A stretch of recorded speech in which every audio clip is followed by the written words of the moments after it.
Top, Yechia Melech HaMashiach. On va commencer notre cours.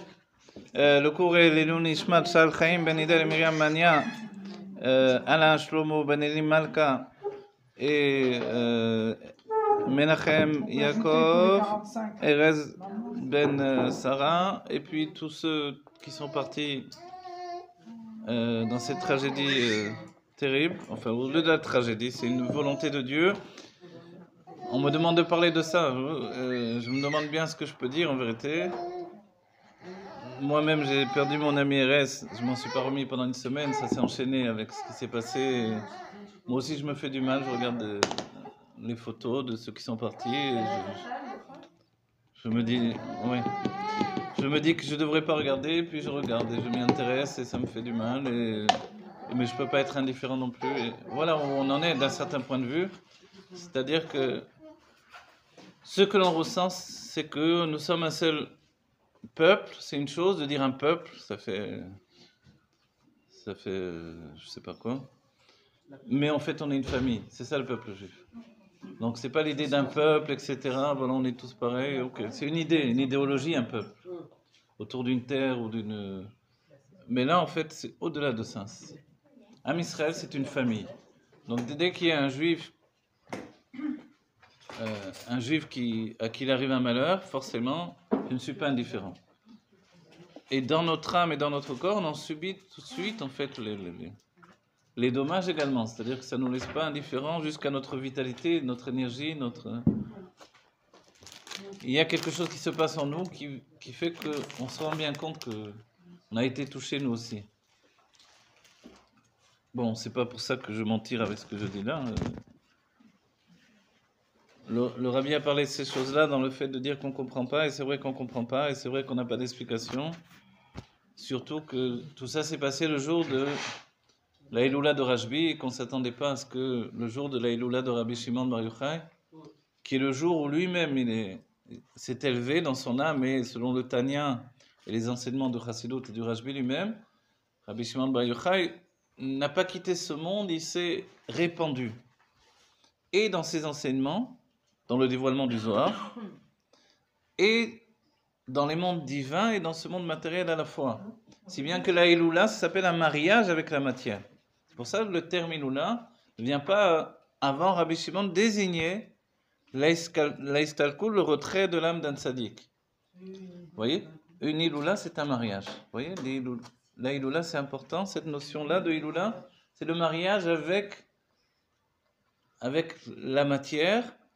Et l'âme se répand à la fois dans tous les mondes. Pourquoi dans tous les mondes? Parce que tous les mondes sont repliés dans un méma, dans une dimension qui est présente avec nous au quotidien dans toutes choses. Ce que l'on est sûr, c'est que Rabbi Shimon s'est occupé personnellement de toutes ces âmes-là qui se sont élevées dans la lumière, dans sa propre lumière. Voilà. C'est certain qu'il a pris chacun par la main, qu'il a élevé, englobé dans son feu, dans sa fusion avec Dieu. Voilà. Ça fait partie du processus de remplir de plus en plus de lumière. Écoutez, moi je vais vous dire un truc, personnellement, c'est bien ce que vous dites sans doute et c'est super, mais moi, comme le Rabbi a dit, vous savez, il y a une phrase du Rabbi, on n'a pas besoin de trouver des excuses à Dieu ou des justifications à Dieu. Ça calme les gens qui sont là. Oui, non, d'accord. Voilà. C'est sûr, voilà. D'après la Torah, c'est sûr que Rabbi Shimon a pris chaque Neshama et qu'il a élevé avec lui dans ce feu, qui est le feu de la Omer, qui est le feu de la fusion avec Dieu, qui s'appelle Eshorla, un feu dévorant. Mais s'il l'a dévoilé dans la terre, pourquoi y aurait-il besoin encore qu'il les prenne? Justement, c'est après coup. Tout ce que l'on dit, c'est après coup. Et moi, je ne cherche pas. Juste ça, je vous dis que, évidemment, on le sait, ça s'appelle un Kiddush Hashem. C'est la seule chose que le Rabbi a dit après une situation comme celle-là. On pensait que Dieu avait arrêté avec ce système de Kiddush Hashem, c'est-à-dire d'élever les âmes par le fait de la mort, pour dire clairement les choses. D'accord? Compte tenu que chez Dieu, la mort n'existe pas, on en a parlé ne serait-ce que dans le dernier cours. Donc c'est juste un déplacement de lumière, de la lumière des âmes d'un niveau à un autre niveau.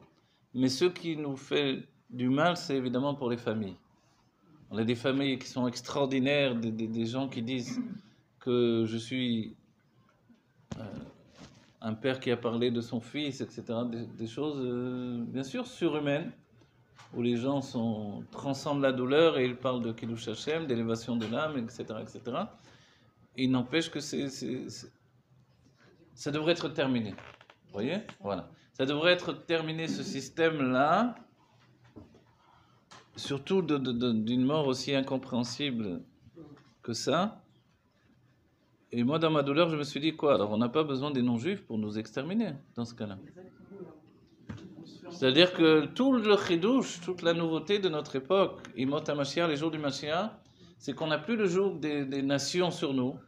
On n'a plus ce poids de nous dire on ne veut pas nous laisser faire Torah et Mitzvot, on ne veut pas nous laisser être un peuple, on ne veut pas, etc.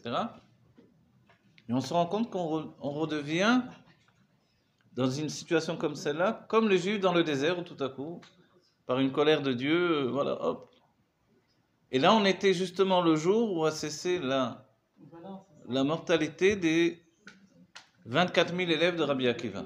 Donc, vous dire qu'on y comprend quelque chose là-dedans, c'est comme si à ces 24 000 élèves, il fallait rajouter encore 45 qui devaient partir.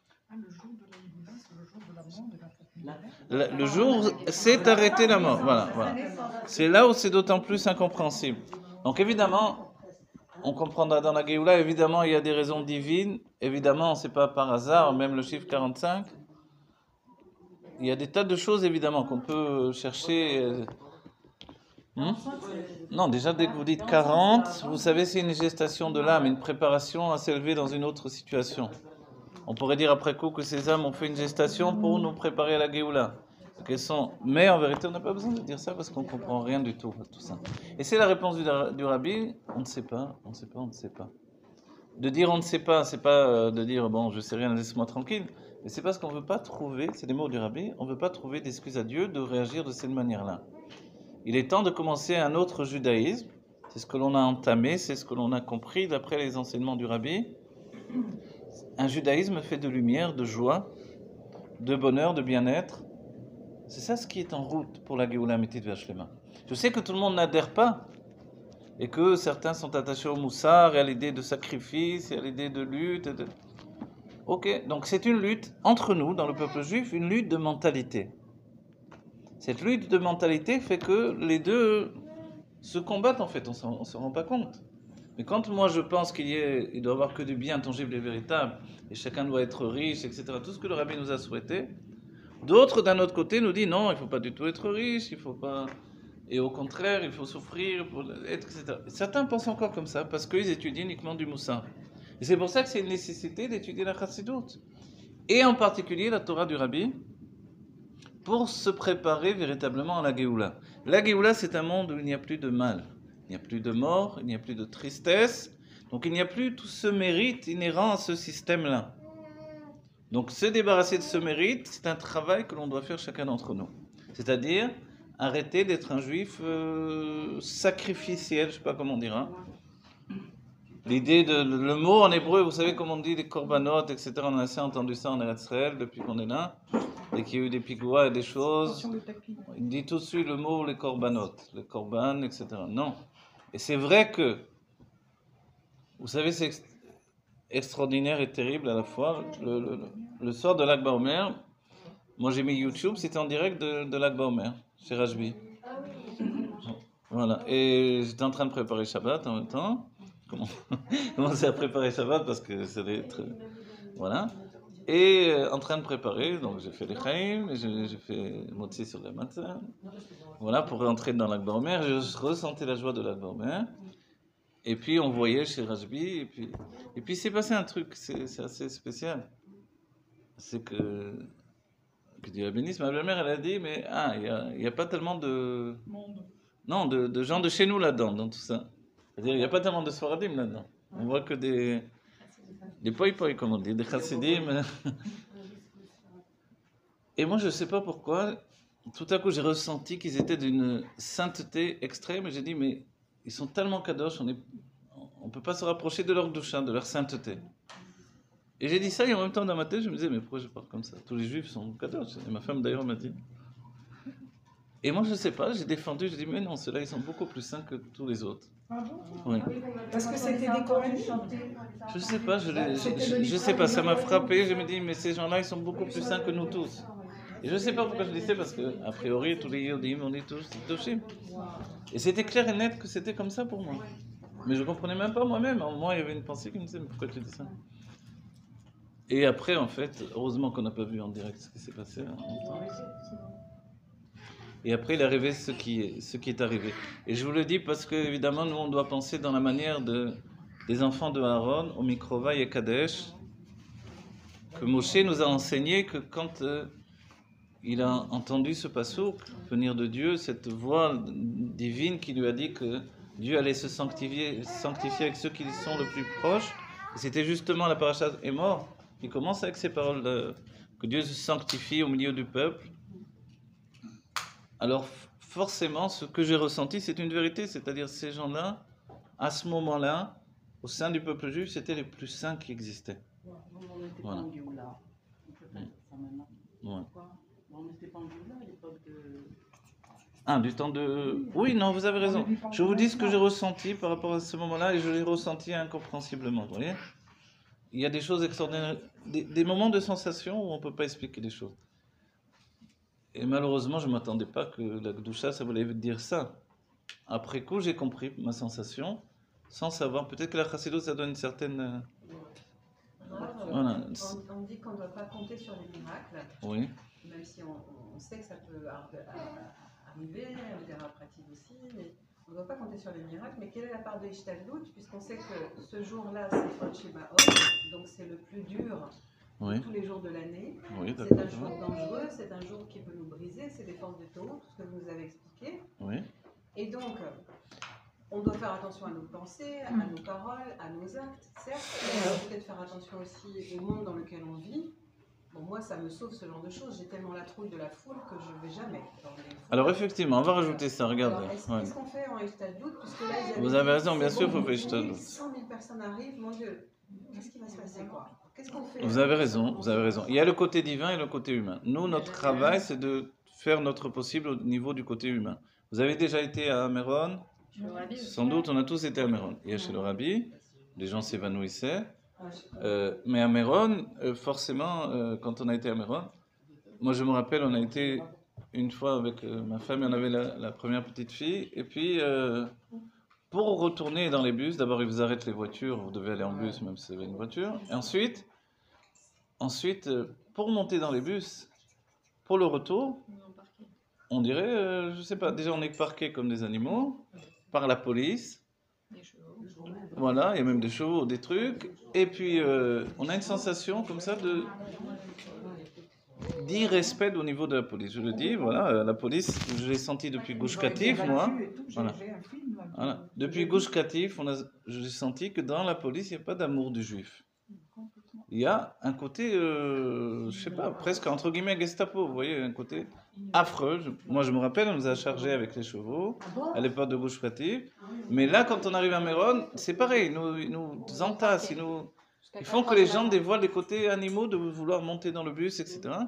C'est bien que moi, j'ai dit à ma femme, viens, on monte pas dans le bus, on va rester à Meron, on va voir ce qu'on fait. On a dormi sur place pour attendre le lendemain. Parce que j'ai dit, c'est dangereux.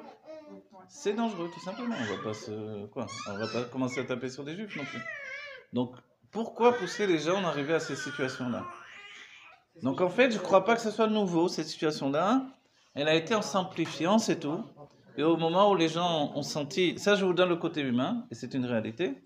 C'est-à-dire qu'il y a un sens. Ma femme a travaillé dans la sécurité, elle me dit que ça fait peur, effectivement. Elle a raison, souvent on dit, bon, on exagère. Mais non, il faut... Surtout dans cette époque-là où on a vu que le Manramavet s'est déchaîné, et on a tous perdu des amis, des proches, etc. Et dans le monde entier, des rabbanim, des tzadikim sont partis. À New York, combien sont partis, que Dieu préserve. Donc il faut se protéger. Il faut se protéger, il faut éviter les mouvements de foule, C'est pas parce que le corona s'arrête que tout est terminé pour l'instant. On en est, voilà. Au temps du corona, beaucoup de gens disaient Dieu choisira et puis je me protège si je veux. Les chaim et les brachim. Avec des recommandations Non, alors voilà, c'est pour ça qu'humainement, on ne doit pas aller se mort à la naisse. Et là, hein, voilà. Et ce qui est d'autant plus étrange, c'est que les Israéliens partent dans le monde entier faire la sécurité et que on leur demande des conseils sur la sécurité, sur ces trucs-là, etc. Dans le monde entier et dans leur propre pays, voilà comment ça se passe. C'est comme les plus beaux fruits qui partent en Khoutsaret. En fait, il y a un état d'esprit de la police israélienne. Le Rav Gizbour il dit clairement, c'est Shalosh Klipot Atmeot, les 3 écorces de l'impureté. Parce que, pourquoi? Tout simplement parce que le juge et le policier, en fait, fonctionnent ensemble. Le juge en Israël, c'est le Bagatz, ce juge qui est de la Klippa totale, c'est-à-dire vraiment dans les forces du mal. Bagatz, pas Badass. Il n'est pas du tout badass. Traduisez-le. Voilà. Donc, voilà, ce jugement israélien qui est pas d'après la Torah, mais qui est une Torah, qui est un jugement goy en pleine Eretz Israël, forcément, ça peut pas être de l'Akdusha. Donc c'est le contraire de l'Akdusha, parce que c'est une grave avéra dans la Torah de passer par un tribunal qui n'est pas juif pour un juif, qui plus est en Eretz Israël. Donc c'est vraiment les racines des forces du mal, au sein même du pays. Et comme le shoter, le policier, et la main, on a étudié la paracha Shoftim, c'est vraiment la main du juge, ils fonctionnent ensemble, forcément, même si l'individu, il n'est pas mauvais en soi, la personne, chaque juif individuellement, c'est ce que le rabbi nous a appris, de faire la différence, mais dans l'action, c'est vraiment du mal qui s'exprime. Et ça, je l'ai ressenti depuis très longtemps, et dans les moindres occasions, on s'en rend compte. Vous voyez ? Oui, mais avec des racines tout à fait impures, qui viennent en fait les racines, elles viennent de Khoutsaret, elles viennent de Russie, elles viennent d'une racine de mal absolu, il ne faut pas l'oublier. Ces racines-là ont fait qu'il y avait une intention de ne pas faire un pays religieux, vous voyez, de ne pas faire de concession à la religion, donc de ne pas vouloir le Harabait, de le donner aux Arabes, etc., etc., tout ce qui suit de ça. On n'est pas toujours sorti de ça en vérité, vous voyez. Donc le bien, il est clair et net. Bien sûr que l'armée israélienne, ce sont des enfants d'Israël eux-mêmes, vous voyez. C'est pas un corps de métier, ce sont nos propres enfants. Donc ça, c'est la doucha, bien sûr. Voilà, bien sûr que oui. Mais là, dans la police, il y a une sensation. Je vous l'ai dit moi personnellement, c'est ma sensation, que c'est vraiment du mal. Se faire charger, je me rappelle à l'histoire de Gush Katif, se faire charger par des chevaux de 2 mètres de haut, des chevaux anglais là qui sont immenses, tout à coup vous dites mais on est des bandits, alors on n'a pas le droit de... Voilà. Mais même là, vous allez à Méron, je vous assure que vous ressentez exactement la même chose. Ils vous parquent, ils vous traitent comme des animaux en fait. Voilà. Donc les khatrila, c'est impossible, mais il ne faut pas faire comme si on pouvait le faire, vous voyez. Si on joue à celui qui peut tout réussir parce qu'il se prend pour un cow-boy, voilà ce que ça donne, que Dieu préserve. Là, je vous parle au niveau humain, au niveau matériel. Voilà. Maintenant, évidemment, derrière tout ça, il y a une décision divine.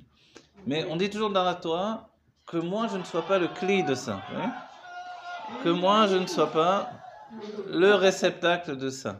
Vous voyez, c'est pour ça qu'on met une barrière. On met une... Jeudi, les flics avec les Haridim. Jeudi, hein. Voilà. Bah, Méron. Bah oui. Mais oui, je vous l'ai dit, Mais alors, Et on ose nous dire que les flics étaient très bien et qu'ils étaient... Là, c'est avec la police Oui, je sais, mais d'accord. Bon, alors regardez. La police. Ok, d'accord. Donc la police, je vous l'ai dit, au niveau général, c'est l'état d'esprit, parce que c'est la main du juge, et le juge c'est la clipa, donc ça entraîne ça. Au niveau individuel, chaque juif est dans clipa noga, parce qu'il est kadosh dans la base, donc il a le choix de choisir le bien et le mal. Et ce qu'on souhaite, évidemment, ce qu'il faut, c'est changer le tribunal d'Israël. Le tribunal d'Israël doit être d'après la Torah uniquement. Et c'est normal.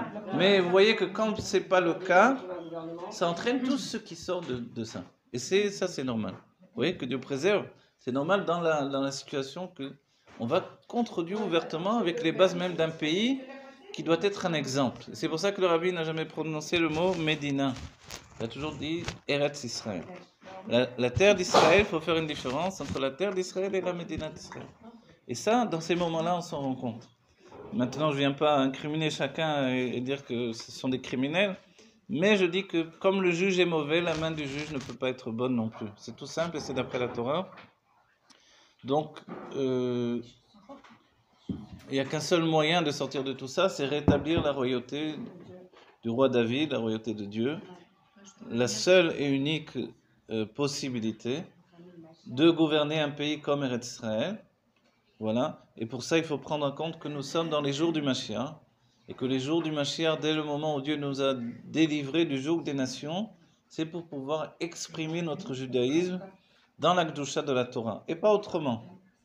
Dès que l'on parle de ce principe-là, tout peut se transformer et le pays peut devenir Eretz Israël. Et non pas une Médina comme les autres, un pays comme les autres. On se fiche d'être un pays comme les autres. Nous ne sommes pas un pays comme les autres.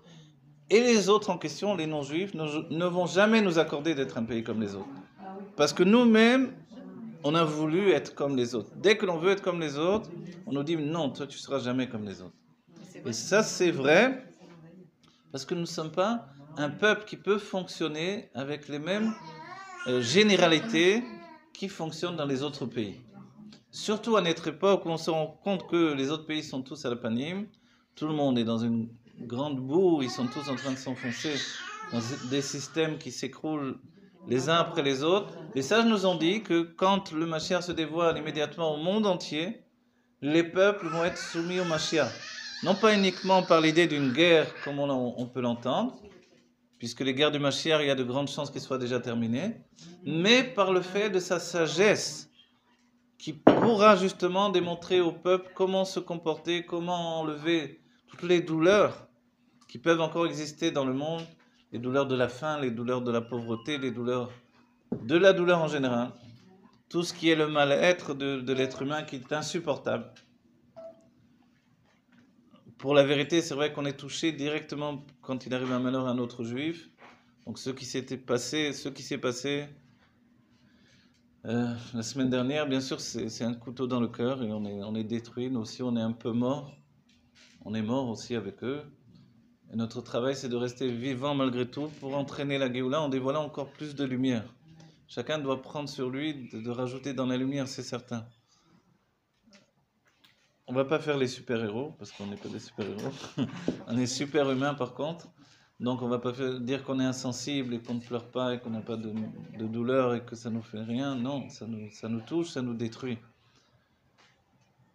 Mais ce que l'on veut, c'est qu'il y ait immédiatement la Géoula Metivah Shlema. Si Dieu a voulu que ce soit par là que la Géoula vienne, alors qu'elle vienne immédiatement, que ce soit terminé, qu'il n'y ait plus une autre occasion d'entraîner ce genre de choses, que ce soit de cette manière-là ou d'une autre manière. Parce qu'on peut mourir à petit feu chaque jour également, c'est pas beaucoup mieux. Donc en fait, on souhaite que la mort soit interrompue complètement. Et pour ça que la conscience de la mort disparaisse. Voilà. Et non seulement au niveau de l'âme, mais au niveau du corps également.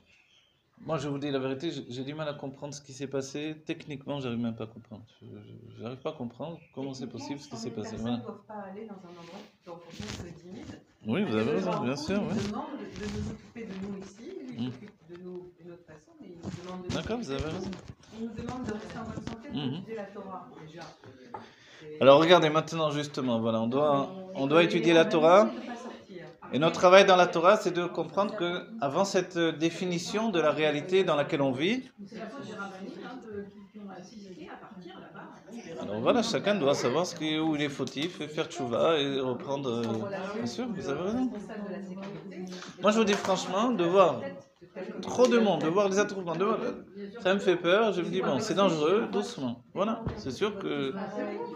Mais les gens, une fois insensés d'un certain point de vue, c'est pas le moment de dire que cette foi elle est mauvaise, etc. C'est la même foi qui nous a fait sortir d'Égypte. Elle a entraîné En fait, c'est la émouna dans Rabbi Shimon qui fait que tous ces gens se sont précipités là-bas. Voilà, ça veut pas dire que Rabbi Shimon n'est pas là pour les protéger. Peut-être qu'il y aurait pu avoir une plus grande catastrophe encore et qu'il a, je vais pas dire qu'il a fait ce qu'il a pu non plus, il peut au-delà de tout ça, bien sûr. J'en sais rien quoi, mais bon. C'est affreux. Que Dieu fasse que ça soit terminé, c'est tout. Moi, je ne suis pas, j'ai pas de solution. Si ce n'est, voilà, je vous dis là où il y a le mal, on doit savoir. C'est important, on est en Eretz Israël, on doit savoir que le tribunal, c'est du mal.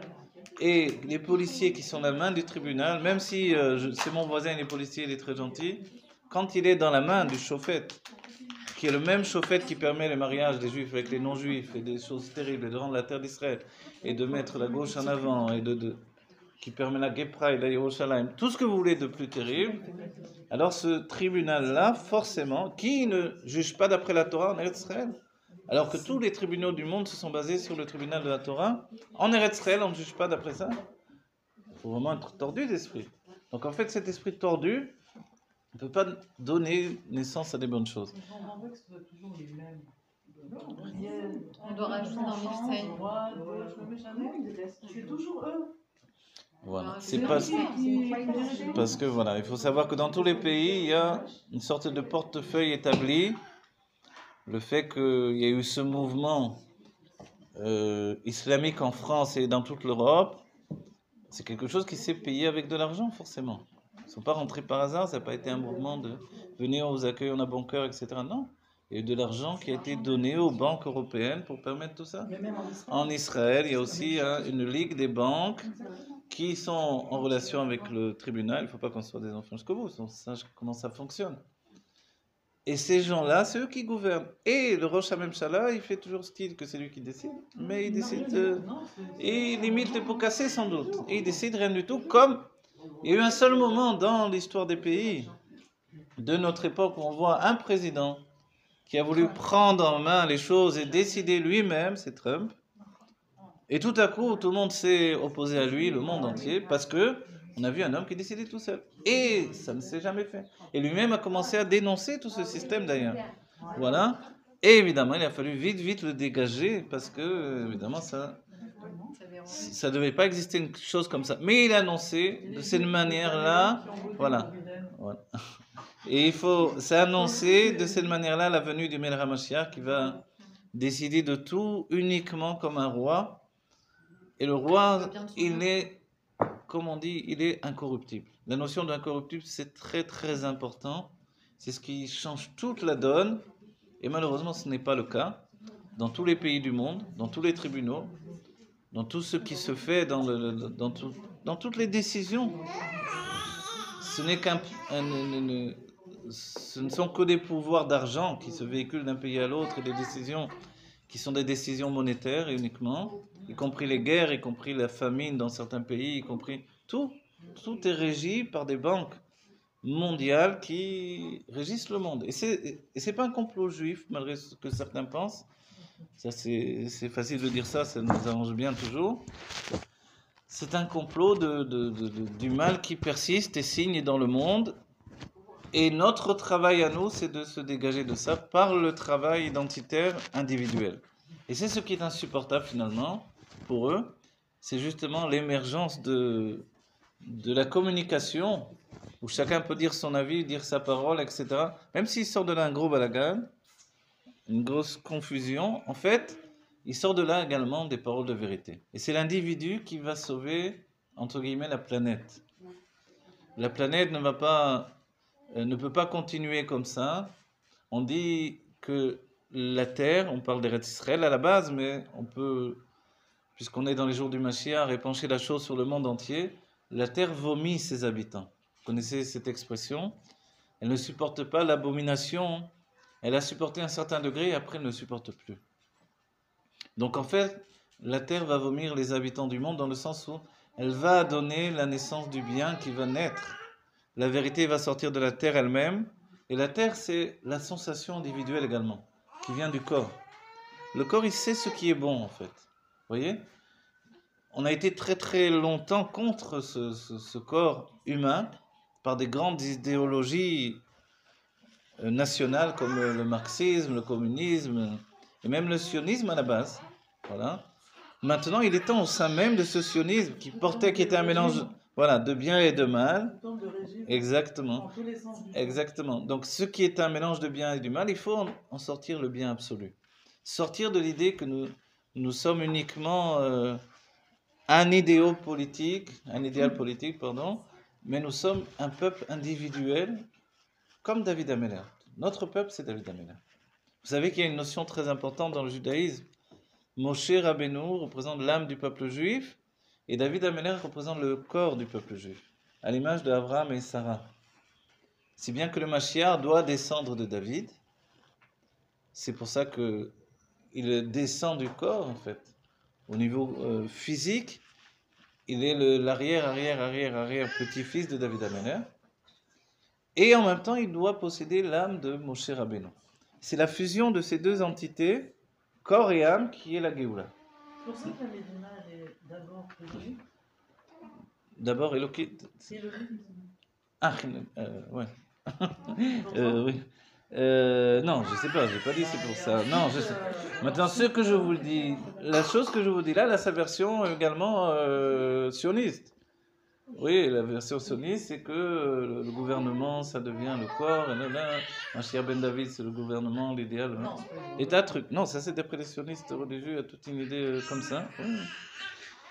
Mais nous, dans la Torah, on a à la base une idée différente. Cette idée différente, c'est que le Mashiach doit descendre de David Améler et posséder l'âme de Moshe Rabbeinu. C'est-à-dire, c'est ce qui est bari, ce qui est bon pour nous. Oui, ce qui nous situe, nous aussi. Nous aussi, nous sommes attachés à la royauté de David Améler, qui lui est le roi sur notre humanité. Et en même temps, c'est l'âme du Mashiach, l'âme de Moshe Rabbeinu, qui est capable de nous faire sortir de notre Égypte constamment. David Améler, c'est celui qui se plaint de sa situation. Prenez les Teilim, David Améler se plaint tout le temps, du début à la fin. On dit, il n'arrête pas de se plaindre celui-là. Et non seulement on ne dit pas il n'arrête pas, mais on en fait notre filote. Quand Shabbat Mevachim, on dit tout un Sefer Teilim de David Améler. Après, il y a les autres Teilim des autres aussi également. Et après, on dit la Tfila qui est composée en grosse partie de Teilim encore. Et à la fin, on dit les Teilim du jour. On dit, mais attends, combien de Teilim je dis là? Vous voyez? Alors en fait, et qu'est-ce qu'il dit dans les Teilim? En fait, il se plaint à Dieu tout le temps, il louange Dieu, il se plaint, il louange, il se plaint. Et ça, c'est le corps du juif, il est comme ça.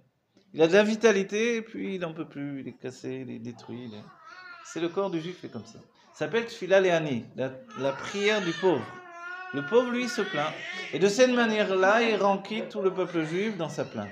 Voilà. Donc de dire, moi je ne me plains pas de ce qui est arrivé, c'est Dieu, c'est du bien. Non, pour moi c'est du mal. Concrètement, c'est du mal qui s'est passé là. Du mal tangible et véritable. Alors que le Rabbi nous a donné des brachot pour du bien tangible et véritable. Au niveau des âmes, c'est extraordinaire, bien sûr. Les âmes ont pris un raccourci, sont montées dans le jour de Rabbi Shimon, donc se sont élevées dans la lumière de Rabbi Shimon. C'est merveilleux. Mais quoi, on va revenir à ces idées-là?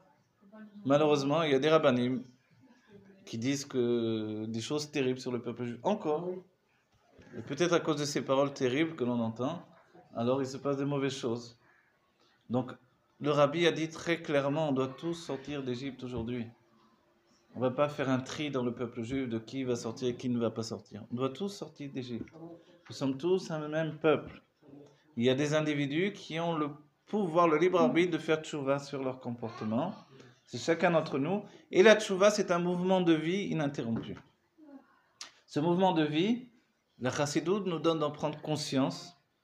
C'est l'expression du bien. Le bien se répand. De la même manière qu'il y a un virus du mal, il y a un virus du bien. Le virus du bien, c'est de penser bien. Et tout ira bien. Je pense bien et l'autre va penser bien. Et l'autre va penser bien et l'autre va penser bien. Et quand je vois du mal chez l'autre, penser bien, c'est deux choses en fait. C'est sourd merav et osetor. Je m'éloigne du mal. Je m'éloigne même de la mauvaise pensée. Si j'ai une mauvaise pensée sur un juif, je m'en éloigne immédiatement. Et osetor, et je fais du bien. Je fais du bien, c'est aussi, la pensée, c'est aussi une action de bien. Je pense bien pour tout ce qui doit arriver. C'est-à-dire que quand il y a du mal, je ne dis pas non, c'est du bien, c'est des bonnes choses. Non, c'est du mal, désolé. Dans d'autres époques, peut-être c'était bien, c'était un moyen de monter, ok, on s'en fiche. Et moi, quand je lis dans le... On s'en fiche, excusez-moi Dieu. Mais quand je lis dans le Chumash, des milliers de morts à droite, des milliers de morts à gauche, je dis, ça y est, on a terminé, on est rendu quitte de tout ça. C'était un niveau qu'on ne peut pas comprendre, ok?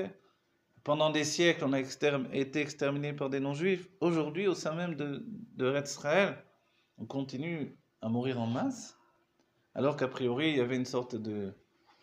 Protection.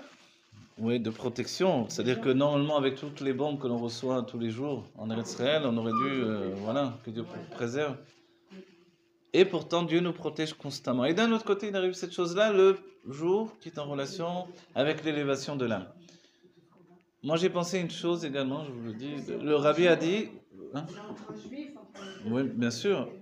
Le rabbi a dit qu'à la fin des temps, Samour Leit Galout, proche du dévoilement du Mashiach, du Rabbi Ben Mashiach, il y aura un événement comme ce qui s'est passé sur le mont Carmel. Vous connaissez tous cet enseignement du Rabbi.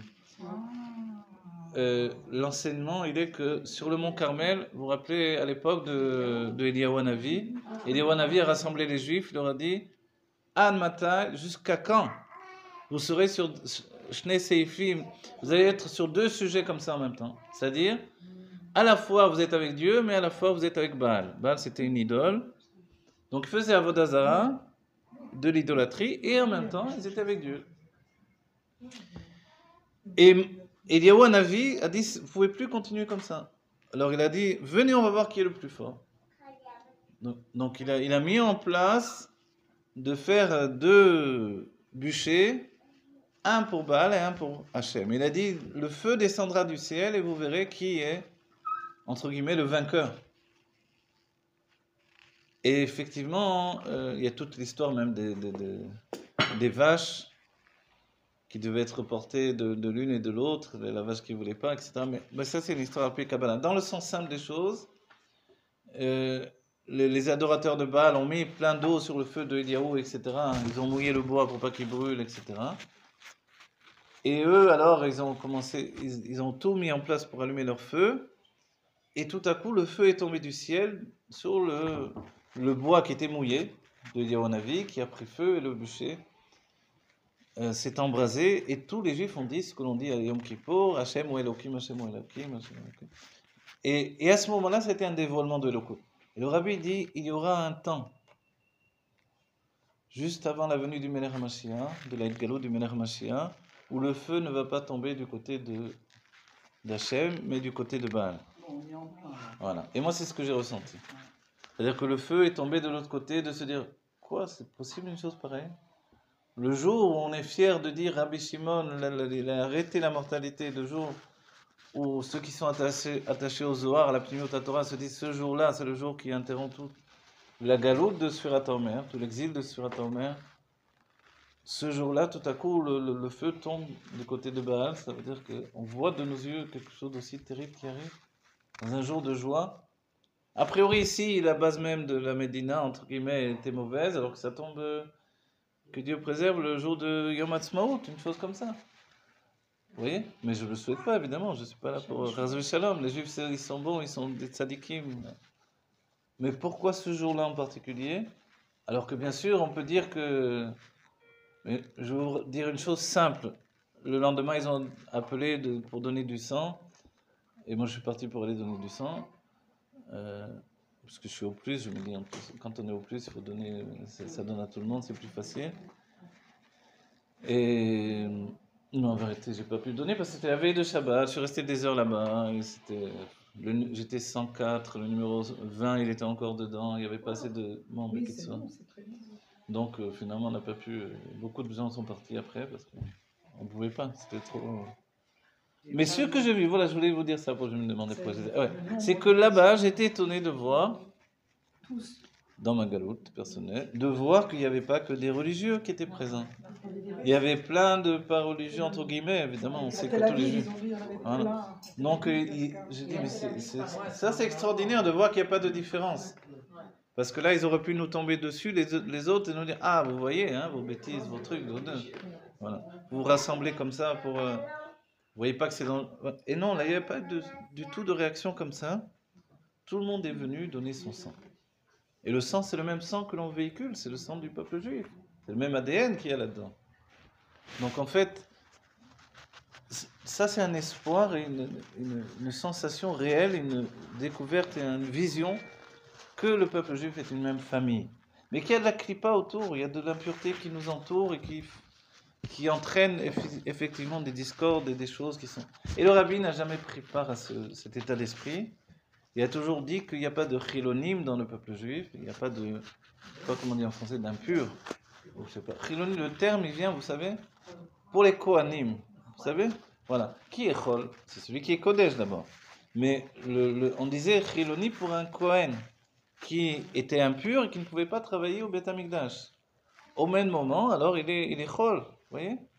Donc on peut dire sur lui qu'il est chiloni sans avoir la connotation qui a été donnée aujourd'hui. Et parce que forcément, le peuple juif, on est tous kedoshim.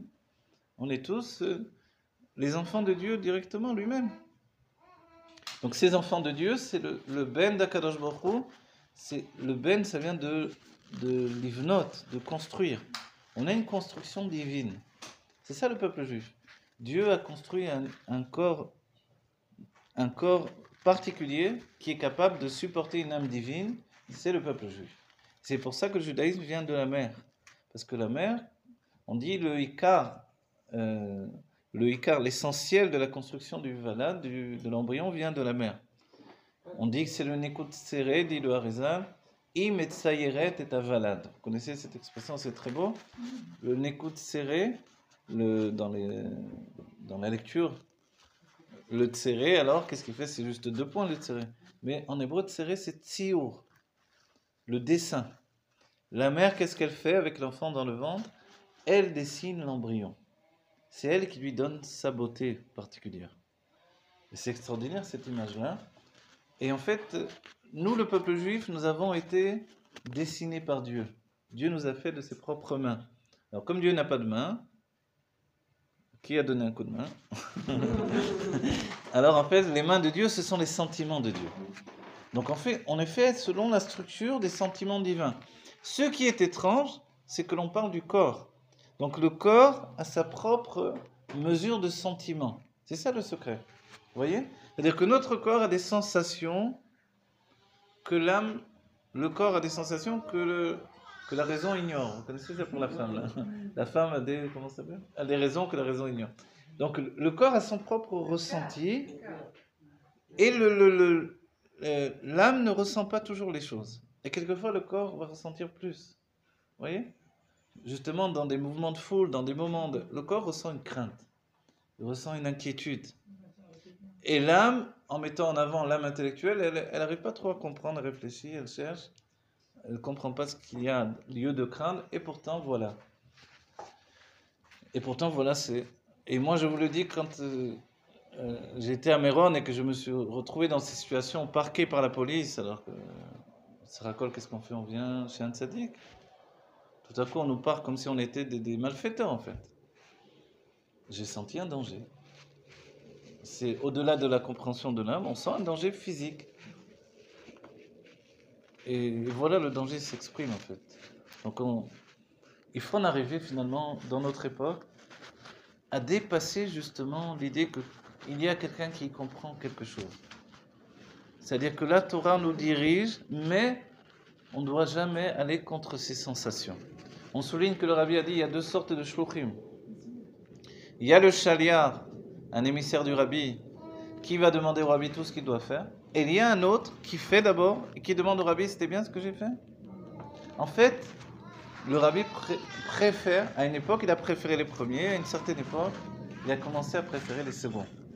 À nous de faire les choses sans perdre notre raisonnement, sans perdre nos sensations, en se disant qu'il est peut-être temps de faire attention à notre vie, parce que si le Malach HaMavet a été lâché comme ça dans la terre entière, et également en Israël, il faut se protéger aujourd'hui. Parce que les enjeux sont entraîner la Géoula Amitit V'Ashlema. Donc en fait, on doit continuer à se protéger avec un masque ou sans masque, peu importe finalement. Le masque nous a jamais tellement protégés, plus qu'il ne faut, etc. Vous voyez? C'est que on ne doit pas croire non plus, c'est le vaccin qui nous a protégés, il a enlevé la maladie. Non, c'est Dieu qui fait. Ça c'est très important. Sinon, oui. Oui, mais n'oubliez pas. Voilà, n'oubliez pas, il fait sans vaccin, ceux qui n'ont pas le vaccin. Parce que c'est très important, sinon c'est proche du chitouf. Le chitouf qui est l'intermédiaire entre l'avodazara et le non-avodazara. C'est-à-dire on prend un médicament, c'est vrai, on prend un bon médicament, Mais je ne pense pas que c'est le médicament qui me soigne. C'est Dieu qui soigne uniquement. Quand même, qui est meilleur pour la santé que la Ah voilà, exactement. Choisir les premiers costés. Oui, mais attention, voilà. Le chitouf, c'est de penser que... J'ai pas dit ça, vous m'avez bien entendu là? Ah, alors écoutez bien quand je parle. Alors écoutez le courage. Non, je dis le contraire. Je suis en train de vous dire, attention, c'est Dieu qui nous protège. Mais je prends les médicaments qu'il faut. Je vais voir le médecin quand je suis malade. Je prends le vaccin. Voilà, je prends le vaccin si je pense que je dois prendre le vaccin. Et celui qui l'a pas pris, il n'a pas à s'incriminer s'il a pensé que... Moi, je ne l'ai pas pris parce que j'ai pensé que je ne devais pas le prendre. Voilà, je vous dis clairement. Ok? Ok? Parce que je ne vais pas contre mes sensations profondes depuis longtemps, sinon je ne serais pas là en train de vous enseigner. Et je ne l'ai pas fait parce que je n'ai pas voulu le faire. Allez? Parce que j'ai senti qu'il y avait trop d'engouement général autour de ça et qu'on était en train de m'enlever mon libre arbitre, que j'ai décidé de ne pas le faire. De garder, voilà, je vous l'ai dit franchement, vous entendez, on dirait. Voilà, mais je l'aurais fait, je vous aurais dit, je l'aurais fait. Non, peu importe. C'est-à-dire que je veux vous dire par là, celui qui l'a fait, très bien. Celui qui l'a pas fait, je ne peux pas lui dire c'est un rachat ou quoi que ce soit. C'est très bien aussi. C'est ce que je suis en train de vous dire. N'allez pas contre vos sensations profondes. D'accord? Il y a au-delà de tout, il y a ce que l'on ressent humainement. Ce n'est pas rien, c'est très important. La Géoula est en train de devenir de plus en plus proche. On ressent des choses profondes. Il faut faire attention, chacun doit faire attention à lui-même, se protéger au maximum. C'est une grande folie d'avoir été, bien sûr, 100 000 personnes dans un endroit qui ne peut pas en contenir 100 000. Évidemment que c'est clair et net. C'est comme de monter dans le Titanic et de voilà, etc. Il fallait les empêcher, il fallait les renvoyer, il fallait bien entendu. Donc tout ça, c'est une folie. Le monde est en proie à une folie. Il faut sortir de la folie. C'est ce que l'on est en train de dire dans notre cours. Voilà. Mais la Torah nous dit attention dans tous les cas de figure. Et c'est là où c'est nos Sefarim, ça réunit des contraires, le peuple juif. C'est paradoxal. Je prends des médicaments pour me soigner. Quand j'ai mal à la tête, je peux rester avec mon mal de tête, mais je peux prendre aussi un cachet pour m'enlever le mal de tête. Mais je sais que c'est Dieu qui agit par l'intermédiaire de cette chose-là. Oui, mais il aurait pu faire d'une autre manière. Il aurait pu ne pas m'envoyer non plus le mal de tête, par exemple, etc., etc. Donc en fait...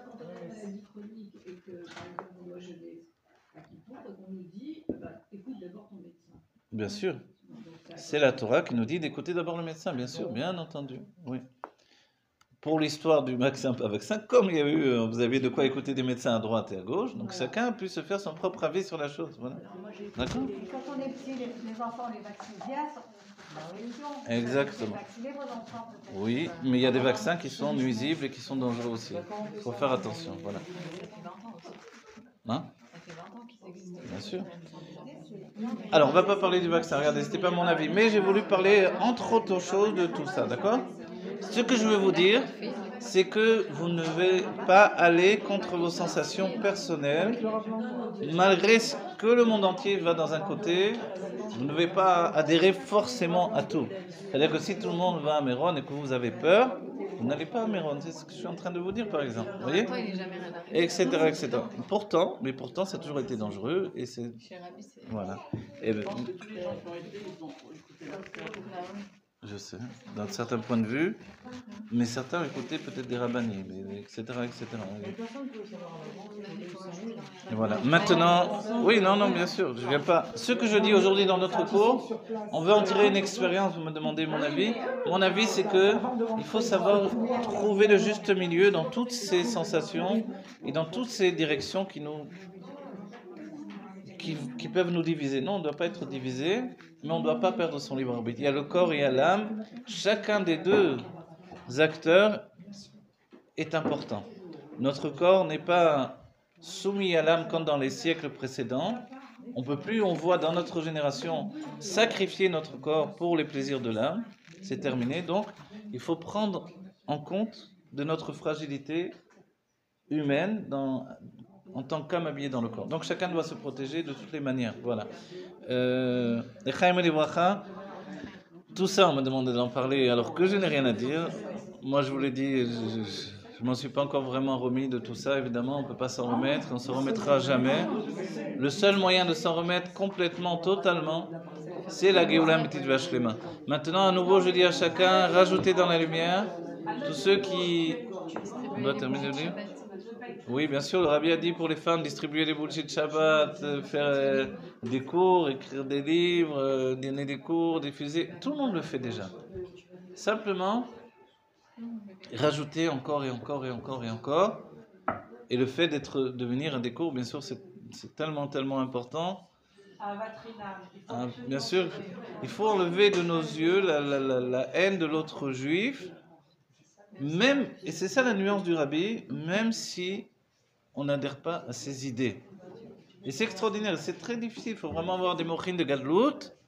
Le rabbi a démontré très clairement et affirmé très clairement qu'il était contre la politique israélienne, tout en aidant les politiciens au niveau personnel, Oui, mais ça s'arrange. et en les mettant en avant au niveau humain et en leur faisant confiance quelquefois. C'est pas la même chose.